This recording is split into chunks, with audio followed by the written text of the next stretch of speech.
So if you're post-menopause and you're having all these random aches and pains that just seem to be coming out of nowhere and you're not sure what's going on, you're not alone and you're not imagining it. Joint aches and pains are a commonly overlooked symptom of menopause. And today we're going to be talking about why does this happen and what are some things that you can do about it. So I've been in menopause for almost 10 years now, and I'm not using HRT. So I have had to figure out how to manage my joint aches and pains naturally. So without using HRT. So I've had knee pain, I've had hip pain, I've had some back pain, wrist pain, ankle pain. Now, obviously not all at the same time, but I've had lots of different aches and pains, and quite a few of them have been made worse or brought on by being post-menopause or even perimenopause. So if this resonates with you, stick around. You can leave your questions in the comments and I will do my best to answer them. And also, before I forget, remember, if this is useful to you, if you find this kind of content useful to you, please remember to subscribe to my channel. And I also have a free menopause self-care toolkit that you can download. I'll leave the link to download it below.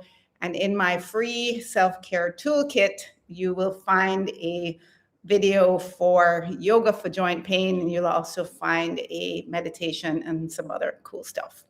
So please don't forget to download my free menopause self-care toolkit. All right, so jumping right in. Why does this happen? Why do we seem to get more joint aches and pains as we go into menopause? There are actually lots of reasons, but the first one that I want to focus on is that it has a lot to do with estrogen. It has a lot to do with the fact that our estrogen is declining, and estrogen being, or reduced estrogen, has a lot to do with us. What am I trying to say? Let me say that again. So when our estrogen declines, we are losing the protective anti-inflammatory benefits that estrogen gives us. That's what I'm trying to say. So estrogen protects us from inflammation. When estrogen declines, we start to get more inflammation in our bodies. We get more inflammation, especially in our joints.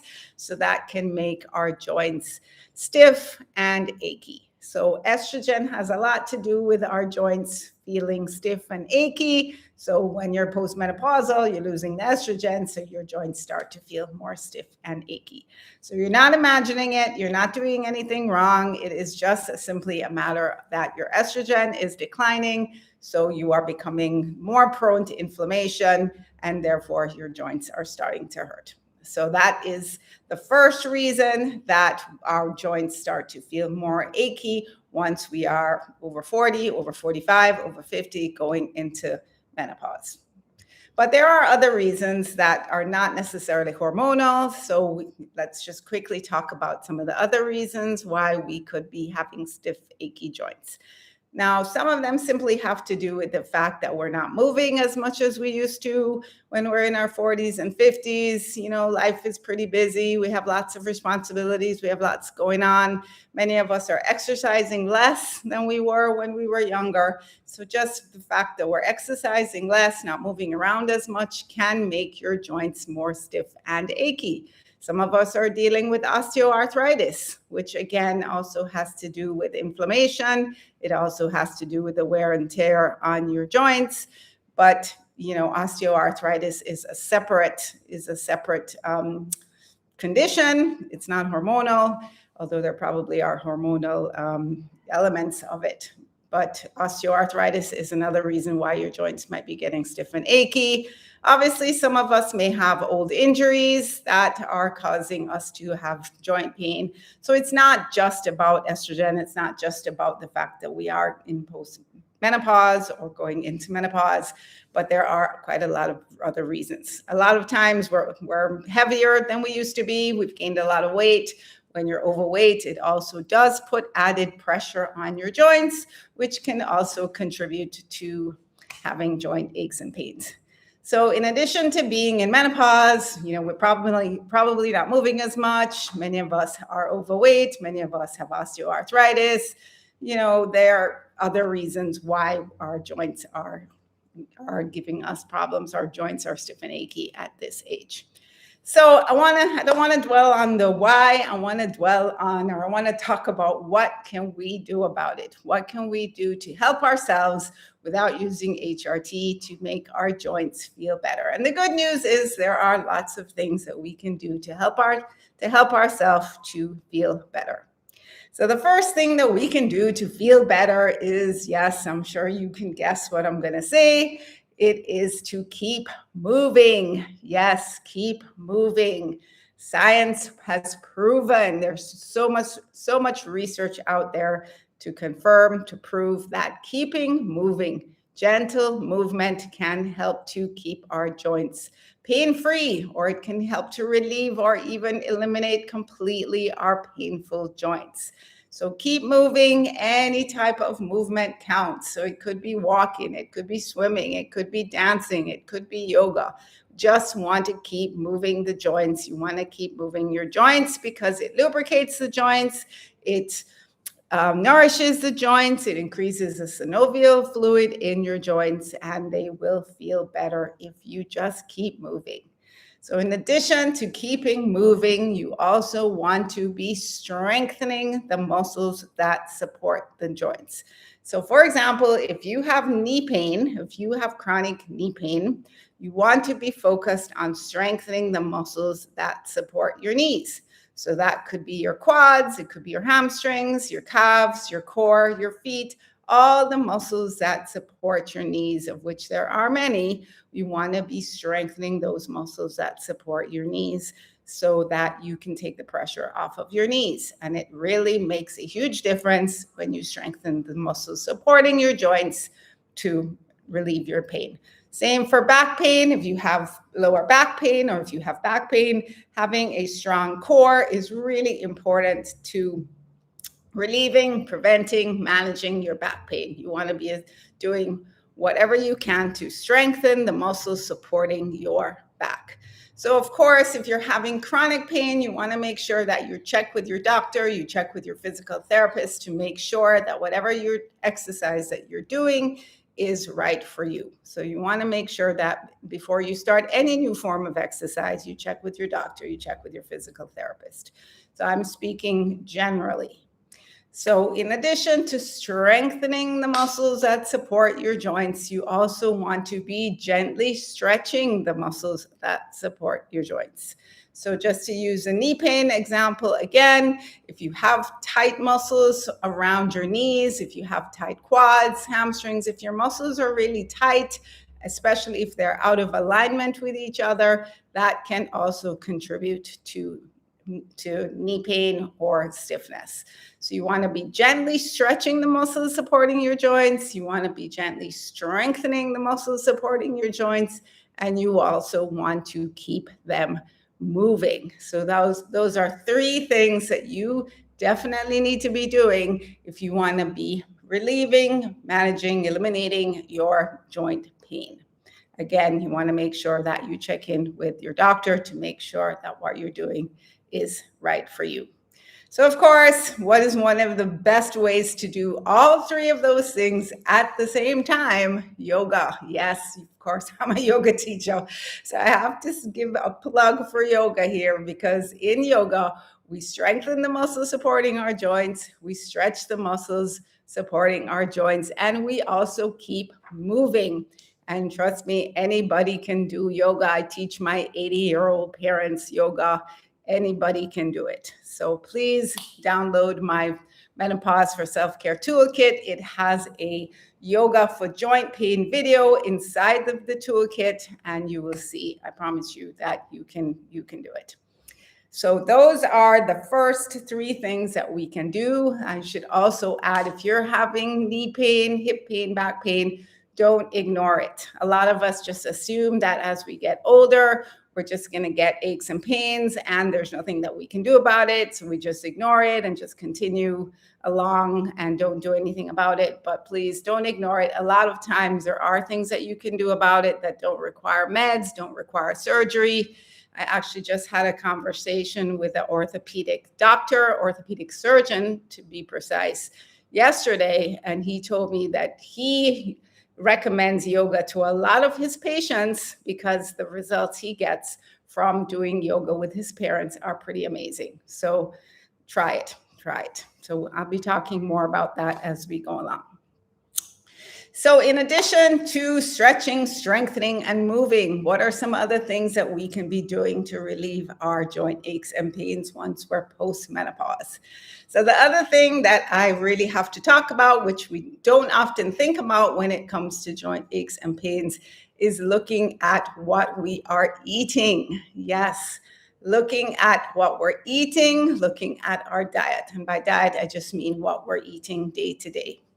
So really important to minimize, reduce the inflammation in our bodies, because as I mentioned before, increased inflammation at this time of life, the increased inflammation that comes around once we're post-menopause can contribute to more joint aches and pains. So we want to be looking at how can we reduce, I won't say cut out completely, but how can we reduce the inflammatory foods in our diet, and how can we increase the anti-inflammatory foods in our diet? So there are lots of ways to do it. And I actually made a list of all the inflammatory foods that I try and cut out and the ones that I include in my diet, because it has made a huge difference to my joint pain. I actually did an experiment a couple of years ago. I think it was January 2 years ago, where for a whole month, I said, I'm not going to eat any inflammatory food at all. I wanted to see if diet was really, that significant a factor when it comes to joint pain, because I had been having knee pain, like constant knee pain for like a year, like seriously waking up with knee pain every single day. And I was quite frankly tired of it. So I said, okay, I'm going to cut out inflammatory food for a whole month, the whole month of January, and see if really changing my diet would make a difference. And guess what? Changing my diet made a huge difference. After 2 weeks, my joint pain was significantly reduced.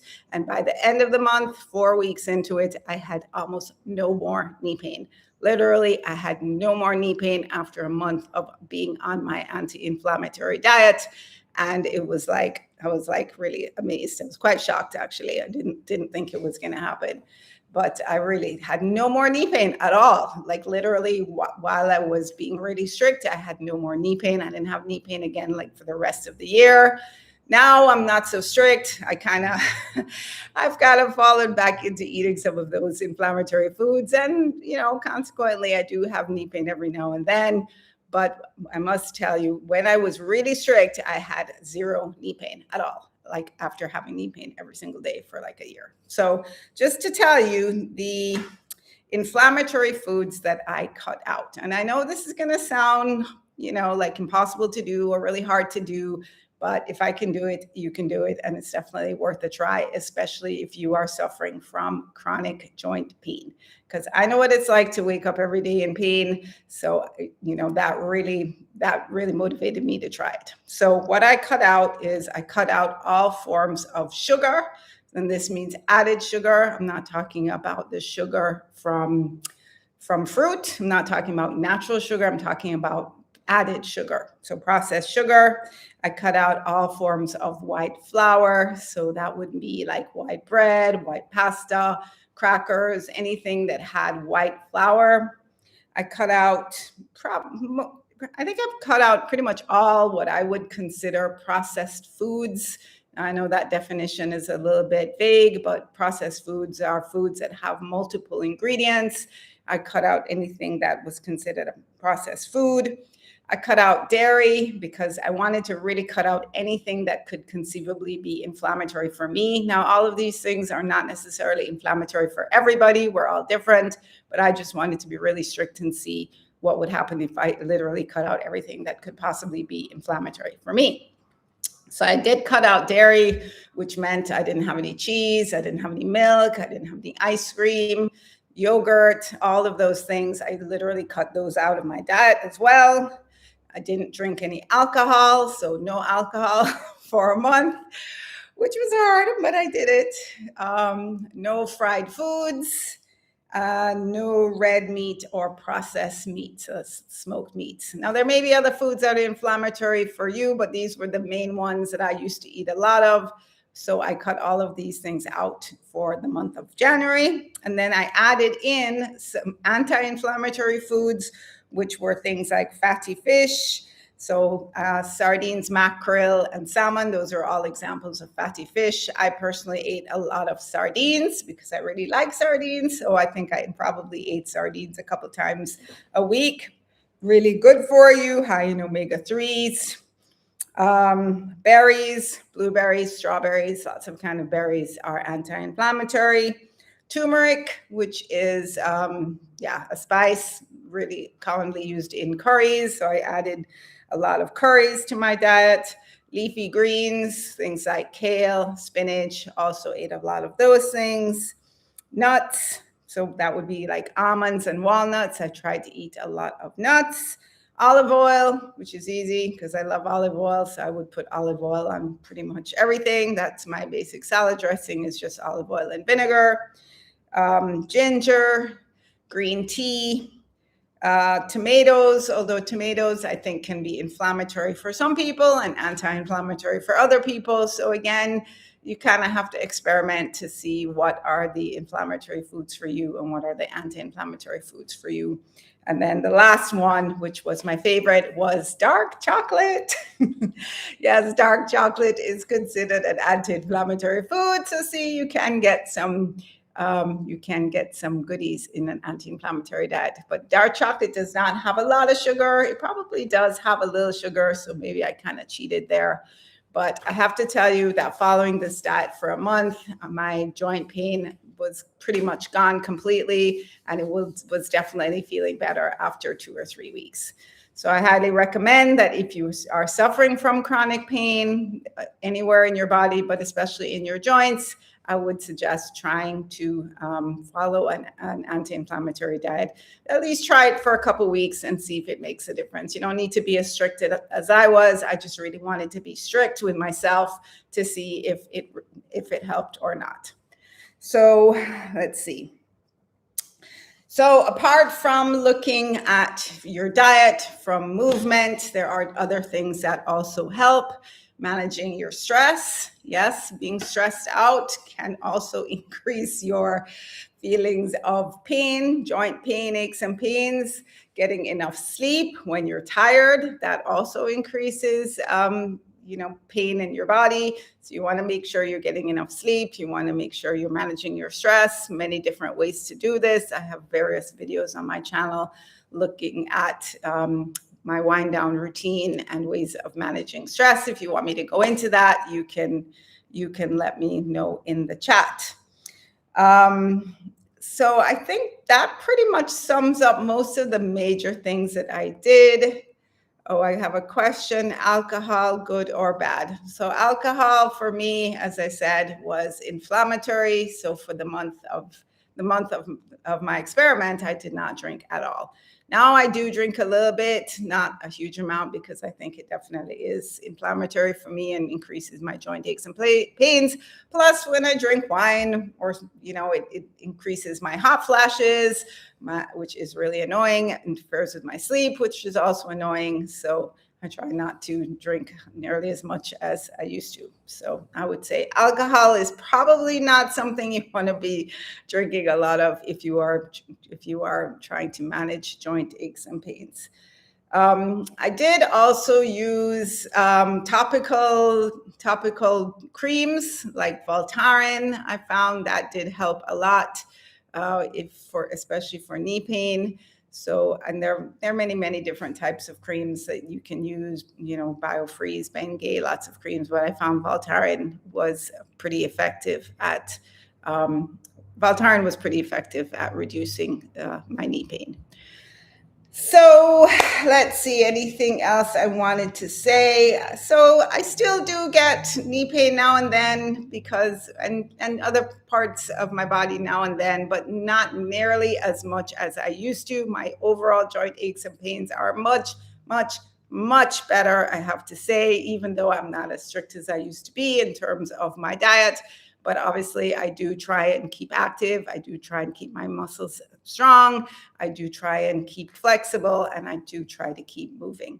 So those are the key things that really work for me. Keep moving, strengthen, stretch, look at your diet, get good sleep, manage your stress, and if you need to use some type of topical cream, they also work too. Let's see, Carol, dark chocolate tastes bitter. What about regular chocolate with nuts? So, thanks for that question, Carol. The thing about regular chocolate is that it tends to have a lot more sugar. The bitter taste from dark chocolate is probably because it doesn't have a lot of sugar.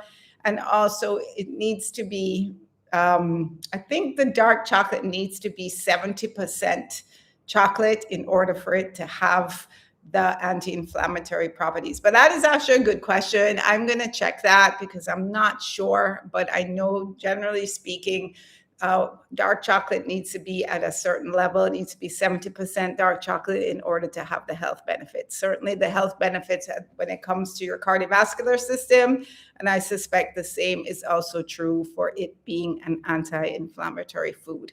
So regular chocolate, I don't think you're going to get away. I don't think regular chocolate is going to be that helpful. But yes, I guess it has the nuts in it, it has the almonds. But I would say if you're going to eat chocolate for the anti-inflammatory benefit, you want to be eating dark chocolate. You want to be looking for chocolate that's about 70% dark chocolate.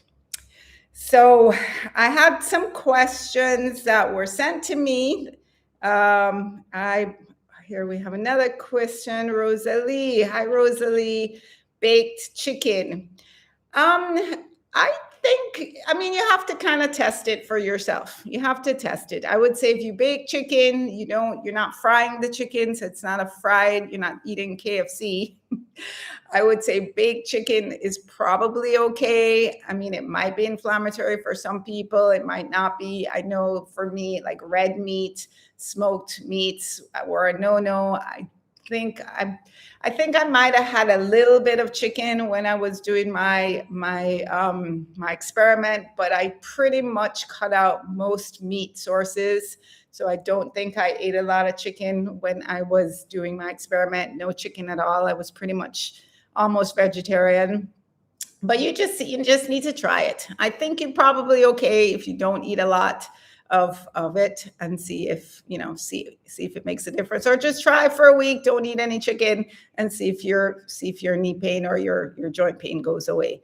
Where exactly are you having joint pain, Rosalie, if you don't mind me asking? And then I can probably give you some more specific suggestions. But I think when I was doing my experiment, I did cut out most meat. I don't think I had any meat at all. I did eat fish. I would say I did eat sardines, but I don't think I had chicken or beef or pork or any other kind of fish. Hips and neck. Okay, yeah.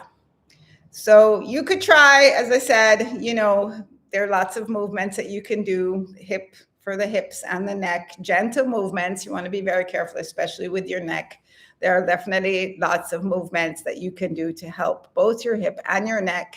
I had lots of hip pain at one point, and there were quite a few specific movements that I did for my hips, knee circles, lying on your back, circling your knees around, just basically moving your hips, even like doing kind of like a hula hoop movement will help. I think I have a video on my channel about specific movements, a routine for hip pain. You can check that out. I'll see if I can find it and I'll post it in the description.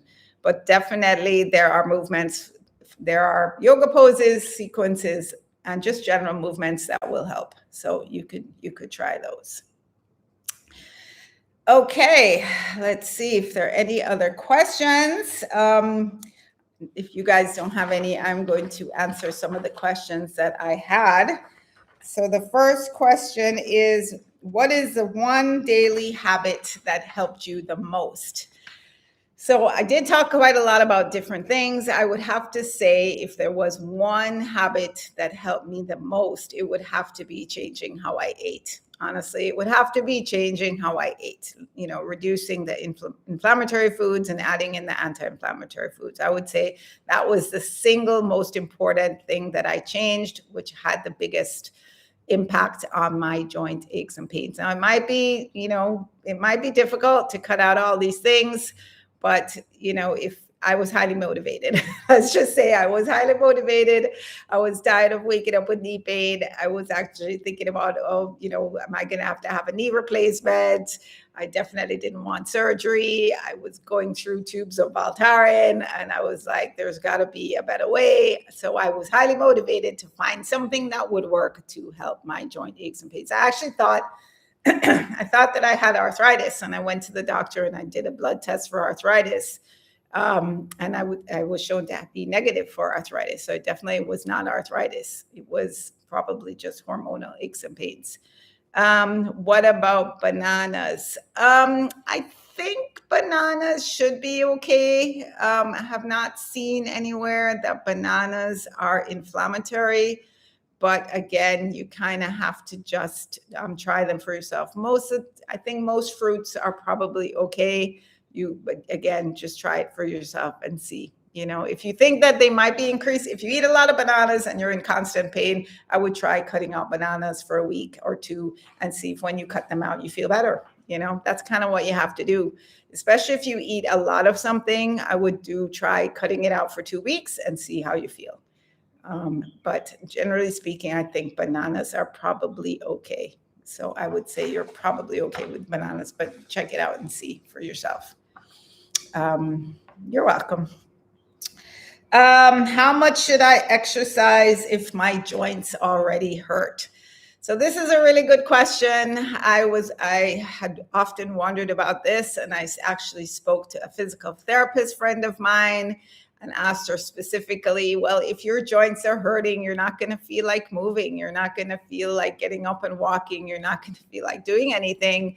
How do you get over that? And at what point do you say, okay, I'm in pain, I should not be moving? And her answer to me, and this is a physical therapist that specialized in treating people with chronic knee pain, her rule of thumb was that on a scale of 1 to 10, 10 being like maximum pain and 1 being hardly any pain, if you are up to a 5, so if your pain level is from 1 to 5, you should still move your joint. You should still move your joint gently, walking, yoga, some time of maybe in a pool, swimming, gentle exercise. But if your pain level is over 5, between 5 and 10, you should rest. You should not be aggravating it. Now, this is just a general rule of thumb. Obviously, it's going to depend. It's going to vary from person to person. But her rule of thumb was that if your pain level was 0 to 5, you should still be moving, because that movement will actually, or should actually, or in many cases, will help you to feel better, will help to actually nourish and heal your joint. So that was her answer to that question. Okay, third question I got was, how did I change my diet without feeling restricted? In other words, how did I manage to cut out all of those foods without feeling restricted? So I have to be honest. I have to confess that, of course, I did feel somewhat restricted. I wasn't eating a lot of the foods that I liked. I wasn't eating toast. I wasn't eating cheese. I wasn't eating a lot of the foods that I liked during my experiment month, I have to call it. But I think what really helped me, what I did is I tried to find anti-inflammatory foods that I liked. I really increased the foods that I liked. I replaced, for example, bread with sweet potato. So instead of eating like toast for lunch or bread or pasta, anything with white flour, I would eat sweet potatoes. So baked sweet potatoes, mashed sweet potatoes. I ate a lot of sweet potatoes, and lucky for me, I really like sweet potato. Sorry, unlucky for my husband, because he doesn't really like sweet potatoes. But I love sweet potatoes. So instead of eating a lot of the white flour and the white rice, I did eat a lot of sweet potato. And also in Jamaica, we do have something called bami, which is made out of cassava, which is not inflammatory. So instead of eating bread, I would eat a bami as my bread substitute. So I basically just tried to increase the foods that I liked, which were anti-inflammatory. For example, like I said, I really love sardines. So I used to eat sardines for breakfast almost every day. I ate a lot of oats. What else did I eat? I ate a lot of beans. I ate a lot of lentils, pea soup, lentil soup. I still eat a lot of pea soup and lentil soup. I'm pretty much still on an anti-inflammatory diet as much as possible. As I said, I'm not quite as strict as I was, but I'm still pretty strict with myself because, who wants to live with pain, right? I mean, who wants to live with pain? So that's basically what I did and what I still do. I just try and eat a lot of the foods that I like, which are anti-inflammatory. So I hope that answers that question. Okay, what helps you stay consistent with exercise? So again, good question. What helps you to stay consistent? Now, for me, I think the biggest thing that we can do for ourselves to be consistent with exercise and movement is to have some form of accountability, because most of us are not highly motivated all the time or disciplined all the time. So it really helps to have somebody or some group or some form of accountability, somebody who's going to say to you, hey, let's go walking, or hey, let's go to class, or hey, remind you of what you're supposed to be doing. So I have an online yoga and wellness membership called Bloom, where we have classes every single day. And my Bloomers know that if I don't see them for a while, I'm going to start to wonder, I haven't seen X person or Y person. And I might reach out to them and say, hey, I haven't seen you in a while. In a nice way, of course, I hope.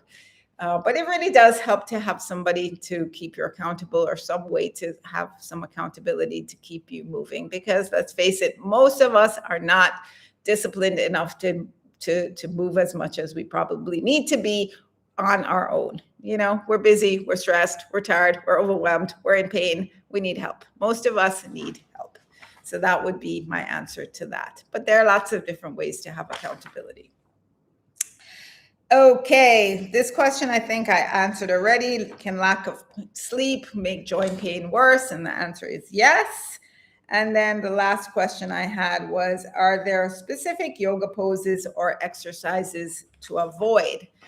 So I would say avoid any position that really chronically increases your pain. So again, it's very specific, highly individualized, but I say in my classes all the time, we do not move into pain. If something really doesn't feel right, if something is hurting your joints, your knees, your shoulders, your back, you want to be avoiding it. So you kind of have to judge for yourself what positions or poses or movements you personally should avoid. So, but for example, if you have lower back pain, for many people, you want to avoid rounding the spine. You want to avoid rounding, but not for everybody. For some people, they want to avoid arching.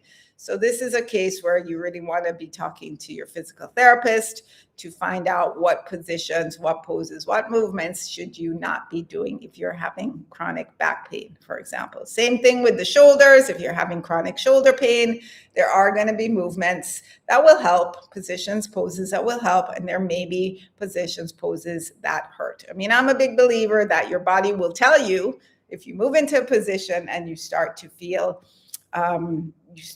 very uncomfortable, or it starts to feel painful, your body's telling you to come out of that position. So I really believe in listening to your body, because your body will tell you. Okay, so as I mentioned, please, if you found this useful, please remember to subscribe to my channel. And if you have any other questions, leave them in the comments. If you're watching the replay, leave your questions in the comments, and I will do my best to answer them. Don't forget to download my free Menopause Self-Care Toolkit. So thank you so much for joining me. I hope you found this useful. And if you have suggestions for other topics for future lives, please let me know in the comments also. So have a great evening. Thanks again for joining me, and I will see you again soon. Bye.